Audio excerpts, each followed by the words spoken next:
Hello everyone, my self Ajay, your GIB CIB mentor. और आज मैं आप सभी के लिए एक बहुत ही इंपॉर्टेंट सेशन लेके आया हूं जिसमें मैं आपके इलेक्टिव पेपर के आईटी और डिजिटल बैंकिंग के सारे ही मॉड्यूल का इंपॉर्टेंट प्रैक्टिस सेट क्वेश्चन करवाने वाला हूं। जी हां, आप सभी को पता है कि सर आईटी और डिजिटल बैंकिंग का इलेक्टिव पेपर हमारा दिसंबर 2025 में 21 दिसंबर को होने वाला है।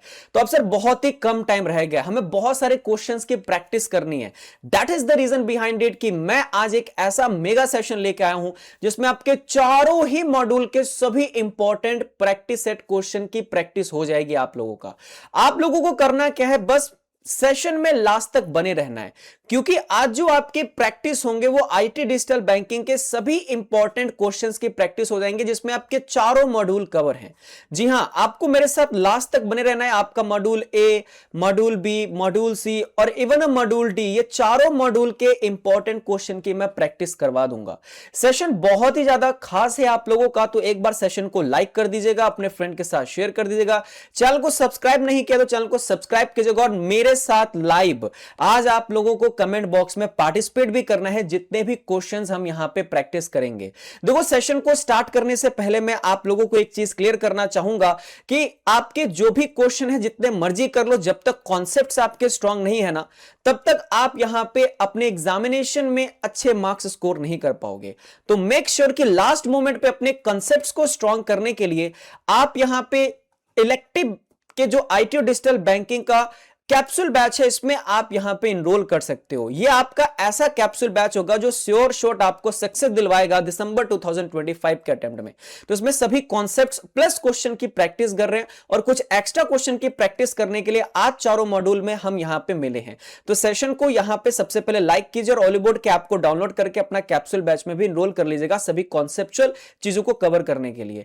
एक और सबसे इंपॉर्टेंट चीज यह है सेशन को स्टार्ट करने से पहले कि अगर आपको किसी भी क्वेश्चन में डाउट लगा या कोई क्वेश्चन लगा तो आप इस टेलीग्राम चैनल को स्कैन कर सकते हो या फिर सर्च कर सकते हो Ajay sir ऑलीबोर्ड GIB CIB. Directly आप मेरे टेलीग्राम चैनल पे ज्वाइन हो जाओगे किसी भी तरीके का डाउट के लिए। और देखो, मैं जो आपके चारों मॉड्यूल की प्रैक्टिस करवाऊंगा ना, तो साथ साथ में आपको मेरे साथ लाइव पार्टिसिपेशन भी करना है। मैं हर एक कैंडिडेट के यहां पे क्या देखूंगा, यहां पे कमेंट्स देख रहा हूं, तो आप लोगों को लाइव पार्टिसिपेट करना है। एक से लेके अपना यहां पे आप लोग फटाफट से नंबरिंग कर लीजिए पहले 100 क्वेश्चंस की। जो भी क्वेश्चन सही होंगे सही कीजिएगा, जो क्वेश्चन गलत होंगे गलत कीजिएगा और इसका रिकॉर्ड मेंटेन कीजिएगा कि आपके कितने यहां पे हमारे पास क्वेश्चन गलत हुए। उसी के बेसिस पे मैं डिसाइड करूंगा कि आज के सेशन में सबसे हाईएस्ट मार्क्स किसने लिया है। तो अब सेशन को हम स्टार्ट करेंगे, लेकिन आई रिक्वेस्ट अगेन, सेशन को लाइक करके चैनल को सब्सक्राइब कर दीजिए और अपने फ्रेंड्स और कलीग के साथ शेयर कर दीजिए अगर वो भी आईटी डिजिटल बैंकिंग को फर्स्ट टाइम में क्वालिफाई करना चाहते हैं और सभी मॉड्यूल के क्वेश्चंस की यहां पे प्रैक्टिस करना चाहते हैं। चलिए अब स्टार्ट करते हैं अपने सबसे पहले मॉड्यूल के क्वेश्चन की प्रैक्टिस के साथ। Let's we are starting. Start करते हैं सभी क्वेश्चंस के साथ। जितने भी क्वेश्चंस होंगे आपके मॉड्यूल ए के क्वेश्चंस होंगे। मैं आप सभी को एक स्पेसिफिक टाइम पीरियड दूंगा। उस टाइम पीरियड के अंदर में पहले आपको खुद से आंसर देना है। कोशिश कीजिए, चाहे आपको आता है नहीं आता है, आप कोशिश करो, क्योंकि कोशिश करने वालों की हार नहीं होती। तो पहले आप कोशिश करके अपना कोई भी एक ऑप्शन आता हो ना आता हो, गेस करना हो, कीजिए। यहां पे गलती अलाउड है, एग्जामिनेशन में नहीं। तो कमेंट बॉक्स में पहले आप लोग आंसर बताना, फिर मैं आपको उसका करेक्ट एक्सप्लेनेशन और आंसर बताऊंगा। सबसे पहले क्वेश्चन के साथ स्टार्ट करते हैं और ये रहा आपका सबसे पहला क्वेश्चन आपके स्क्रीन पे। रीड कीजिए और बताइए इसका करेक्ट आंसर क्या होगा। आपका समय शुरू होता है जी। आप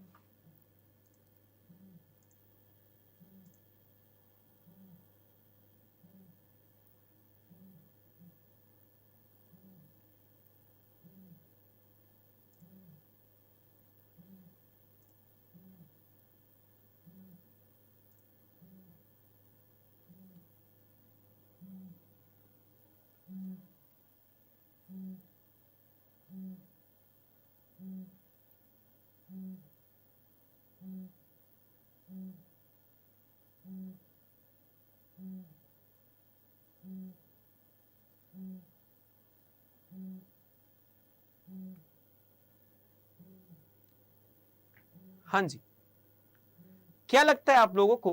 फटाफट से अपना आंसर बताइए। तो आपके सामने क्वेश्चन है, pinless ATM access is done through what? जो एक पिनलेस एटीएम है उसको आप कैसे एक्सेस कर सकते हो? The first option is smart card के थ्रू, पासवर्ड के थ्रू, इरेज रिकग्निशन के थ्रू या नन ऑफ द अबव। देखिए पिनलेस एटीएम जो आपका होता है ना, बायोमेट्रिक तरीके से आप एक्सेस कर सकते हो, मतलब एज रिकग्निशन से आप उसको एक्सेस कर पाओगे। तो ये पिनलेस एटीएम, सर ये कहां से टॉपिक, ये क्वेश्चन कहां से आया? ये आपके पहले चैप्टर का क्वेश्चन है। आईटी एंड डिजिटल बैंकिंग का जो सबसे पहला चैप्टर है ना आपका, इंफॉर्मेशन टू टेक्नोलॉजी, सबसे बेसिक चैप्टर है, इसके बारे में सब कोई जानता है, ये उसके ऊपर में क्वेश्चन है। तो ऑप्शन नंबर सी आपका यहां पे करेक्ट हो जाएगा। क्वेश्चन नंबर 2, ये भी आपका पहले चैप्टर से ही क्वेश्चन है। फटाफट से इसको रीड कीजिए और बताइए इसका करेक्ट आंसर क्या होगा।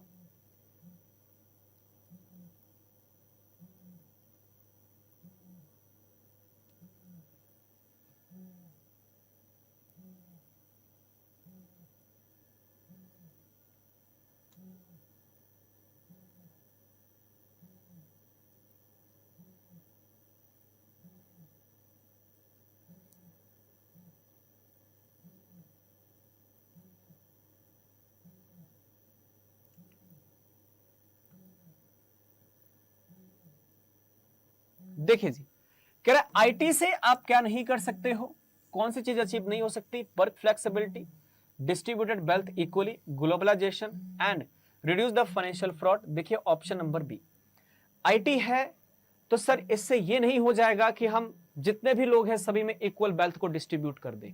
आईटी डेफिनेटली जॉब को क्रिएट किया है, कुछ जॉब को लिया भी है इसने, लेकिन it is not be possible कि आईटी के कारण सभी वेल्थ को इक्वल किया जा सके।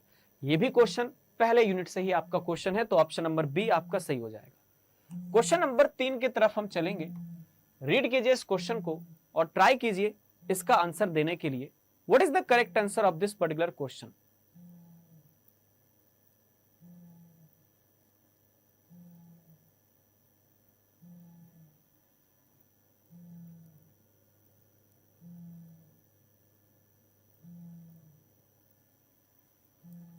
Which of the following at present invariably uses the biometric technology in India? तो बायोमेट्रिक टेक्नोलॉजी इनमें से आप किस चीज से यूज कर सकते हो?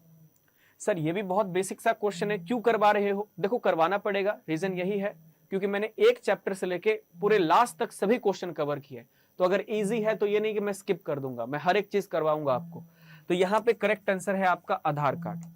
आगे बढ़ेंगे क्वेश्चन नंबर 4 की तरफ, इसको भी फटाफट से रीड कीजिए। What is the greatest challenging in implementing the work from home concept?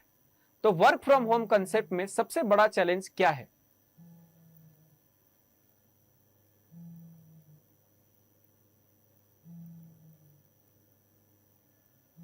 What is the greatest challenge in implementing work from home concept? Secure connectivity, flexibility of the working, office space, employee motivation. देखिए घर से आप काम करोगे तो सबसे बड़ा issue आएगा सिक्योर कनेक्टिविटी। एक ही वाईफाई से मम्मी का अकाउंट चल रहा है, एक ही वाईफाई से पापा का अकाउंट चल रहा है। वो हो सकता है कोई ऐसा थर्ड पार्टी उस वाईफाई को एक्सेस कर ले जिससे कि आपके कंपनी का डेटा रिवील हो सकता है। और अगर वाईफाई प्राइवेट नहीं हुआ और आपने किसी भी लेजिटिमेट पर्सन को दे दिया जो लेजिटिमेट नहीं था, तो इससे बहुत बड़ा थ्रेट आ सकता है कंपनी के डेटा का। तो that is the reason behind it, work from home concept में यह सबसे बड़ा चैलेंज आज के टाइम में माना जाता है। क्वेश्चन नंबर 5 की तरफ हम चलेंगे। इसका आंसर आप बताइए क्या होगा आपके according. Read the question and let me know the correct answer as well.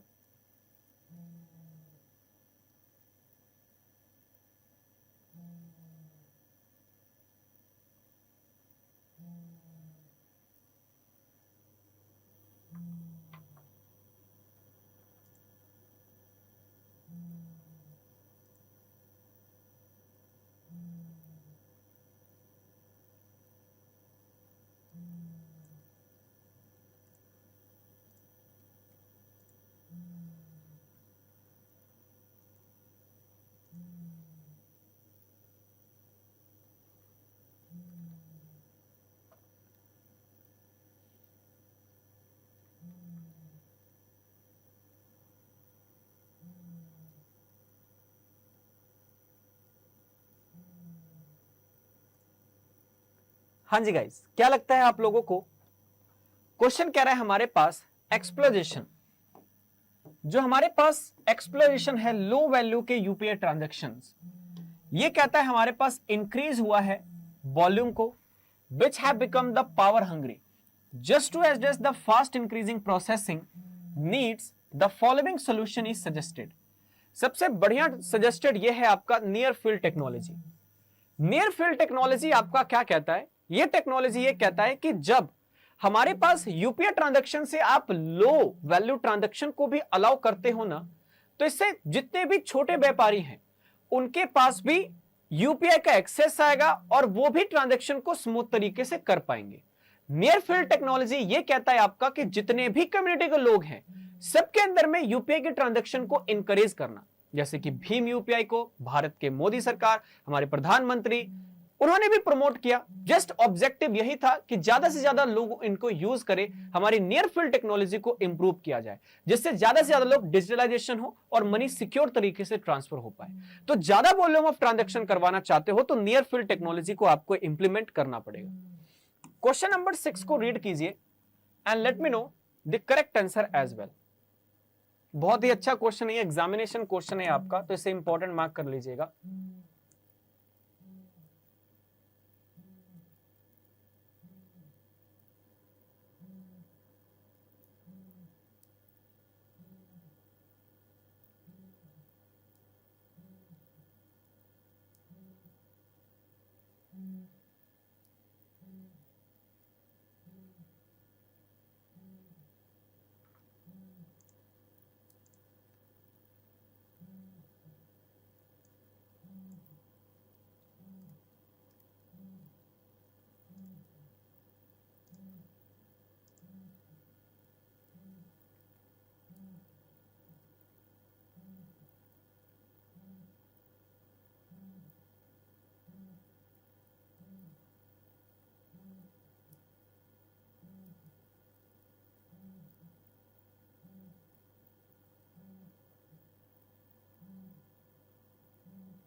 हाँ जी, क्वेश्चन आपका कह रहा है यहां पे which of the following is best explaining why digitally modulated analogue carrier signals are prefer for long distance data transmission. देखिए पहले क्या होता था, अगर आपको डेटा ट्रांसमिट करना है तो सबसे पहले क्या चाहिए था आपके पास एक ऐसी वायर होनी चाहिए थी जो कि कनेक्टेड करता था दो कंप्यूटर को आपस में for a digitally transmission of the data. But जब से हमारे पास एनालॉग वॉइस मेल्स आए हैं, जिसके कारण आप क्या कर सकते हो, अपने डिजिटल डेटा को एनालॉग डेटा में कन्वर्ट कर सकते हो। और जब एनालॉग डेटा में डिजिटल डेटा कन्वर्ट होगा तो एक्सेसिबली अब सर वो बड़े बड़े वायर की रिक्वायरमेंट नहीं है। Just at the sitting of the any of the place you can easily be transmit the data through the analogue signals. तो ये रीजन है हमारे पास डिजिटली मॉड्यूलेटेड कैरियर सिग्नल्स को यूज करने का। कहते हैं ये एलिमिनेट करेगा मॉडेम को बोथ एंड से, नहीं, वो तो हमारे लार्ज ट्रांजैक्शन में हमारे पास होता था। कह रहे they support the higher data compression technique, they allow the digital data to utilize the existing voice channel. यानी जो भी आप डिजिटल तरीके से डेटा को शेयर करना चाहते हो वो आप एनालॉग चैनल के थ्रू इजिली आप ट्रांसफर कर सकते हो। That's the reason option number C आपका करेक्ट होगा। क्वेश्चन नंबर 7 को रीड कीजिए और मुझे बताइए what is the first generation computer consist with it.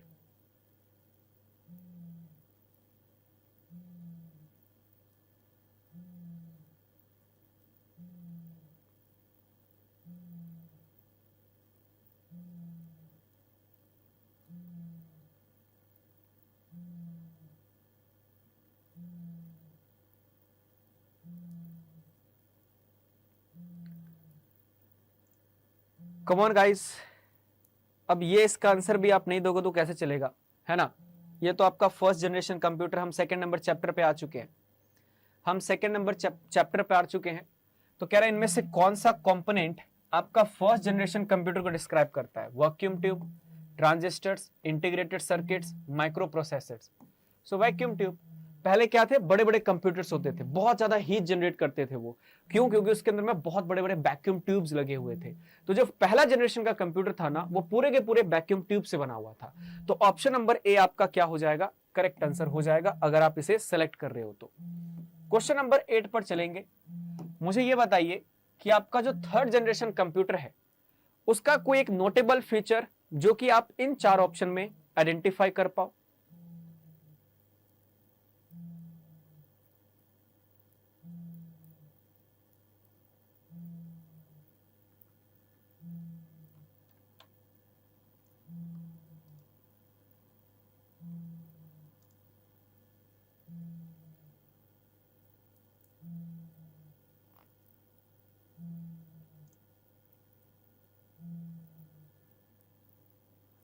आइए जी, कहता है कि अब हमारे पास थर्ड जनरेशन के कंप्यूटर, देखिए थर्ड जनरेशन कंप्यूटर ये था, हमारे पास अब इंटीग्रेटेड सर्किट्स जो थे वो सेकंड में आ गए थे। थर्ड में आया ये कि मीडियम इंटीग्रेटेड। अब इसके अंदर में जो वैक्यूम, जो पहला जनरेशन का कंप्यूटर था, वो जितना डेटा स्टोर करता था वो बहुत ज्यादा data, millions of the data एक इंटीग्रेटेड सर्किट्स के अंदर में स्टोर किया जाने लगा।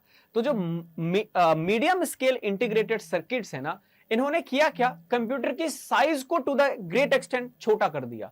छोटा तो कर दिया, लेकिन अभी भी कंप्यूटर बड़े साइज के ही थे, कंप्यूटर डब्बे साइज के थे अभी भी। लेकिन हाँ, जो बड़े बड़े कंप्यूटर में वैक्यूम्स लगे थे वो आज के टाइम में कंसिस्ट होकर आपके मीडियम इंटीग्रेटेड सर्किट्स में कन्वर्ट हो चुके थे। स्टोरेज बढ़ गई थी, रैम बढ़ गया था, प्रोसेसिंग इंप्रूव हो गई थी, हीट रिड्यूस हो गया था। तो option number B is the correct answer. तो अगर आप सिलेक्ट कर रहे हो ऑप्शन नंबर बी, आपका आंसर एकदम करेक्ट आंसर है। क्वेश्चन नंबर 9 पर चलेंगे।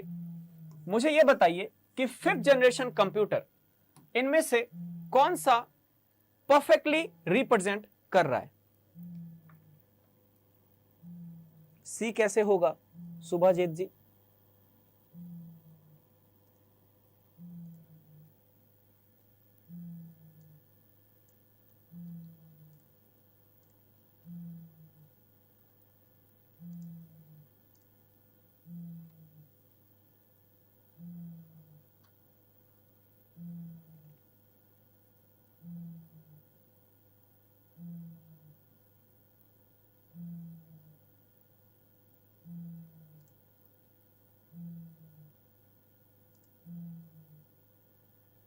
हाँ जी, क्वेश्चन कह रहा है हमारे पास फिफ्थ जनरेशन कंप्यूटर। देखिए फिफ्थ जनरेशन कंप्यूटर में सबसे ज्यादा फोकस क्या किया, मशीन जो थी वो मशीन लैंग्वेज को समझती थी, नेचुरल लैंग्वेज को नहीं समझ पा रही थी।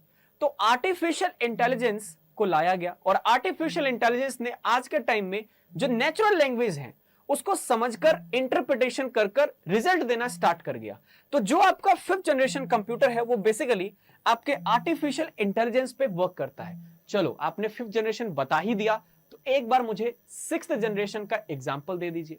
चैट बॉक्स में जितने एस्पिरेंट्स को सिक्स्थ जनरेशन कंप्यूटर के बारे में पता है, please give your answer in the chat box. आपका जो सिक्स्थ जनरेशन कंप्यूटर है ये आपका प्राइमरली किस चीज से डील कर रहा है?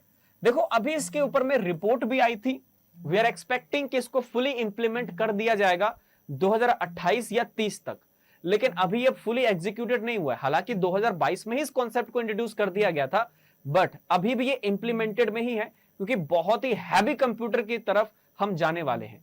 सिक्स्थ जनरेशन कंप्यूटर जो है आपका वो क्वांटम कंप्यूटर के ऊपर में है, जो मेडिकल साइंस में, एक्सपेरिमेंट में, रिसर्च में काफी हद तक चीजों को सिंप्लीफाई कर देगा। तो जो सिक्स्थ जनरेशन कंप्यूटर आपका आ रहा है ना, उस कंप्यूटर को हम बोलते हैं क्वांटम कंप्यूटर। तो आपसे सिक्स्थ जनरेशन कंप्यूटर के ऊपर में भी पूछा जा सकता है, और ये बहुत सारे जो हमारे पास कैलकुलेशन है ना, उसको मिलियंस ऑफ द कैलकुलेशन को मिनी सेकंड्स के अंदर में सॉल्व करने की कैपेबिलिटी रखेगा। तो ये आपका सिक्स्थ जनरेशन क्वांटम कंप्यूटर बनता है। चलिए, तो ऑप्शन नंबर बी आपका करेक्ट हो जाएगा। क्वेश्चन नंबर 10 को पढ़िए और मुझे यह बताइए इसका करेक्ट आंसर क्या होगा।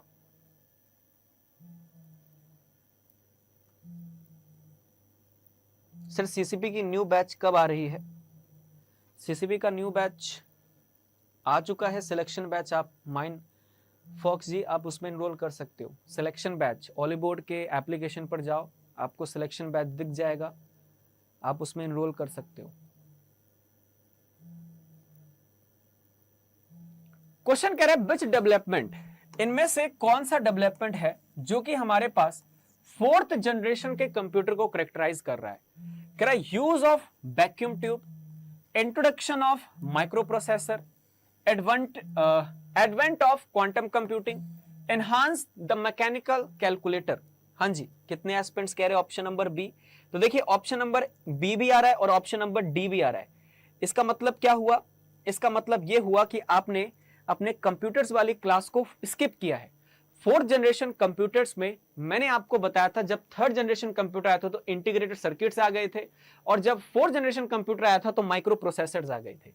अब जो हमारे मीडियम इंटीग्रेटेड सर्किट्स थे ना, अब माइक्रो प्रोसेसर्स के अंदर में फिट होना स्टार्ट हो गए, और इससे फायदा यह हुआ कि बहुत large and the millions of the data को हम एक चिप्स के अंदर में स्टोर करना स्टार्ट कर चुके थे। तो माइक्रो प्रोसेसर की इंट्रोडक्शन आपको देखने को फोर्थ जनरेशन कंप्यूटर में ही मिलती है। चलिए आगे बढ़ने से पहले, ये आपका एक टेलीग्राम ग्रुप है, अभी तक ज्वाइन नहीं हो तो कृपया करके इसमें ज्वाइन कर लीजिएगा। अपकमिंग जितने भी सेशन होंगे उसका भी लिंक आपको इसी चैनल्स पे मिल जाएगा। चलिए क्वेश्चन नंबर 11 पर चलते हैं। बहुत ही अच्छा क्वेश्चन है, आपसे ये बैच प्रोसेसिंग के बारे में पूछ रहा है। तो कोई भी एक फंक्शन जो बैच प्रोसेसिंग को इसमें करेक्टली रिप्रेजेंट कर रहा हो।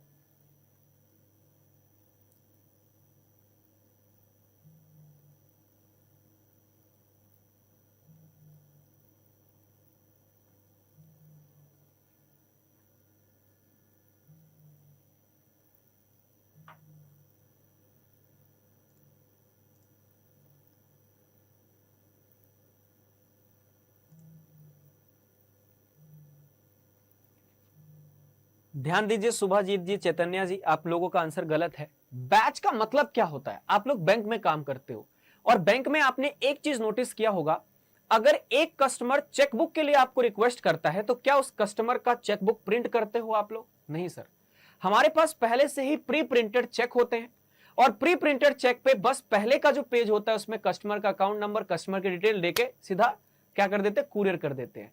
तो इसे बैच प्रोसेसिंग बोला गया। बैच प्रोसेसिंग में एक एक इंडिविजुअल ट्रांजैक्शन को प्रोसेस नहीं किया जाता, एक बार में ही लार्जेस्ट अमाउंट ऑफ ट्रांजैक्शन को प्रोसेस किया जाता है, सो दैट हमारे लिए अल्टीमेट बेनिफिट हो। आपका ये चेक के प्रिंटिंग का एग्जांपल ले सकते हो, क्रेडिट कार्ड की पेमेंट का एग्जांपल ले सकते हो। ये एक एक कस्टमर का करने लग गए ना तो मिलियंस ऑफ कस्टमर है, हजारों घंटों का टाइम खराब होगा। इसीलिए टाइम को सेव करने के लिए एक एक इंडिविजुअल जॉब को प्रोसेस करने की जगह बैच प्रोसेसिंग किया जाता है। तो करेक्ट आंसर क्या होगा? Processing transaction in real time, गलत। Processing small data sets, performing manual updates, processing the large volume of the data set at a once, जैसे कि चेक प्रोसेसिंग आपका हो गया, एक बार में ही सभी कस्टमर के अकाउंट्स को प्री प्रिंट कर लेना, बस फर्स्ट पेज को यहां पे दोबारा से प्रिंट किया जाता है और आगे जाके भेज दिया, जैसे इससे हमारा टाइम कॉस्ट सेव हुआ और प्रिंटिंग कॉस्ट भी सेव हुई। तो ये हमारे पास ऑप्शन नंबर डी इसका करेक्ट आंसर हो जाएगा। तो अगर आप डी को सेलेक्ट कर रहे हो तो आपका आंसर सही है। क्वेश्चन नंबर 12 पे ध्यान दीजिएगा और इसका आंसर मुझे बताइए आपके अकॉर्डिंग क्या होना चाहिए। Can I have the link of your all the IT class? Sure Shubhajit ji, मैं आपको टेलीग्राम ग्रुप पे दे दूंगा, आप ज्वाइन हो जाना, वहां पे मैं शेयर कर दूंगा।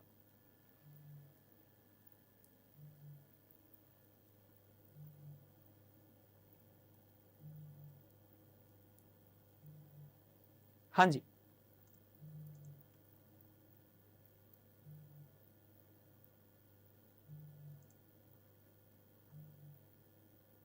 क्या लगता है आपको इसका आंसर बताएं फिर। देखिए क्वेश्चन क्या कह रहा है, what is the purpose of checkpointing in online system. देखिए चेक पॉइंटिंग क्या होता है ना, ये रियल टाइम ऑनलाइन प्रोसेसिंग में आपका यूज किया जाता है। जैसे एक कस्टमर है, वो एक कस्टमर रेलवे की टिकट बुक कर रहा है, अब एक टाइम पे दो कस्टमर एक टिकट के पीछे भाग रहे हैं और एक कस्टमर का टिकट कंफर्म हो गया, तो यहां पे लॉकिंग फैसिलिटी लगाई जाती है, सो दैट कि कोई और कस्टमर सेम टिकट को बुक ना कर ले। तो जब आपको ऑनलाइन प्रोसेस होता है तो हमारे पास रिस्टोर करना सिस्टम को एक स्पेसिफिक स्टेट पर, यह आपका मेन और प्राइमरी पर्पस होता है चेक पॉइंटिंग का ऑनलाइन सिस्टम के अंदर में। तो अगर आप ऑप्शन नंबर डी को सिलेक्ट कर रहे हो तो ऑप्शन आपका यहां पे एब्सोल्युटली करेक्ट आंसर होगा। चलिए क्वेश्चन नंबर 13 में यह बताइए, रियल जो आपका टाइम रियल टाइम सिस्टम है उसका एसेंशियल एलिमेंट्स क्या है सक्सेस के लिए।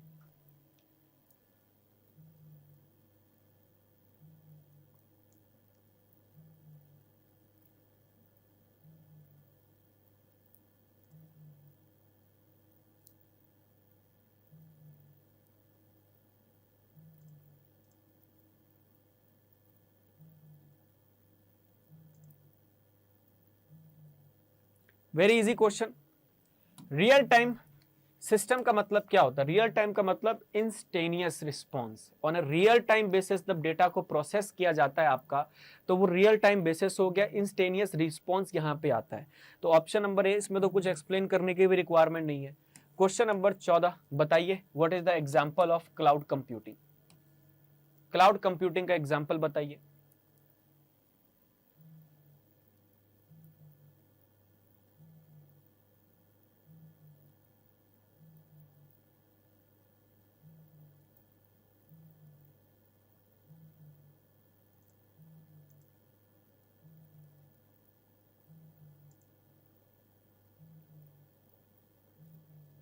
जब कोई भी कंप्यूटिंग क्लाउड वे में किया जाता है आपका, वो क्लाउड कंप्यूटिंग हो गया। क्लाउड कंप्यूटिंग में मैंने आपको बहुत सारे एग्जांपल दिए थे। Infrastructure as a service, platform as a service, ये सब एग्जांपल क्या है? क्लाउड कंप्यूटिंग का ही तो एग्जांपल है। क्लाउड कंप्यूटिंग में आपका पूरा का पूरा डेटा इंटरनेट पे स्टोर रहता है, ऑनलाइन तरीके से स्टोर रहता है। तो हमारे पास यहां पे एक जो गूगल डॉक है, जब आप कोई भी डॉक्यूमेंट को गूगल डॉक को यूज करते हो तो कंप्लीटली वो ऑनलाइन है, वो आपको सिस्टम पे सेव करोगे, सेव रहेगा, कभी डिस्ट्रॉय नहीं होगा। तो ये आपका क्लाउड कंप्यूटिंग का ही एक परफेक्ट एग्जांपल है।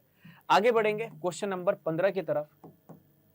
बताइए, इनमें से कौन सी टेक्नोलॉजी अलर्ट देती है ड्राइवर को if they are dozing off? तो डोजिंग ऑफ के केस में कौन सी टेक्नोलॉजी आपको अलर्ट देगी?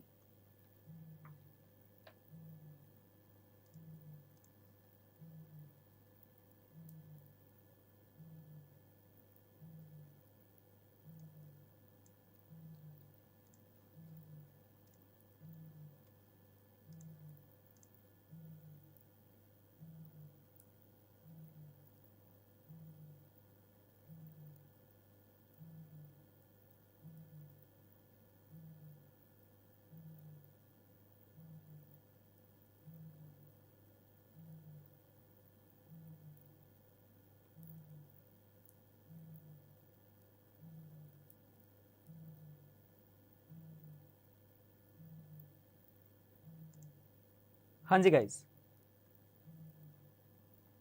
करेक्ट आंसर क्या है?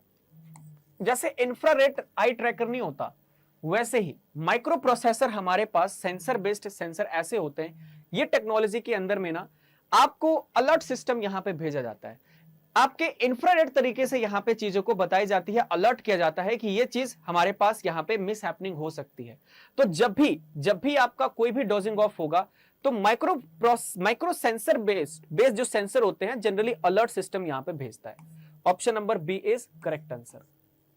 क्वेश्चन नंबर 16 का बताइए, इकोनॉमिक इफेक्ट क्या है आपके आईटी का?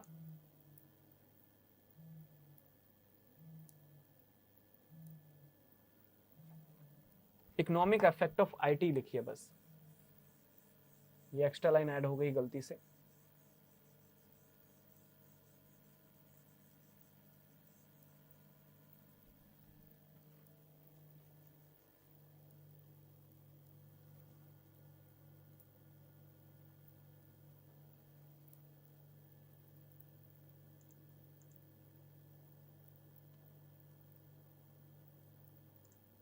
हाँ जी, देखिए आईटी ने क्या किया सर? आईटी ने हमारे पास रिड्यूस किया ऑटोमेशन को, नहीं सर, एलिमिनेट करता है ग्लोबल बिजनेसेस को, इंक्रीज करता है reliance on manual labour, enhance करता है productivity through the automation. Productivity बढ़ गई है। आज आईटी हमारे पास इतनी चीज हेल्प कर दिया है, जहां पे एक चीज को करने के लिए हमसे 10 घंटे लगते थे, वहीं पे आज 10 से 15 मिनट के अंदर में उस टास्कों को कंप्लीट किया जा सकता है। This is the real example जहां पे हमारी आईटी मदद करता है। क्वेश्चन नंबर 17 बहुत ही इंपॉर्टेंट क्वेश्चन है, बताइए इसका आंसर क्या होगा?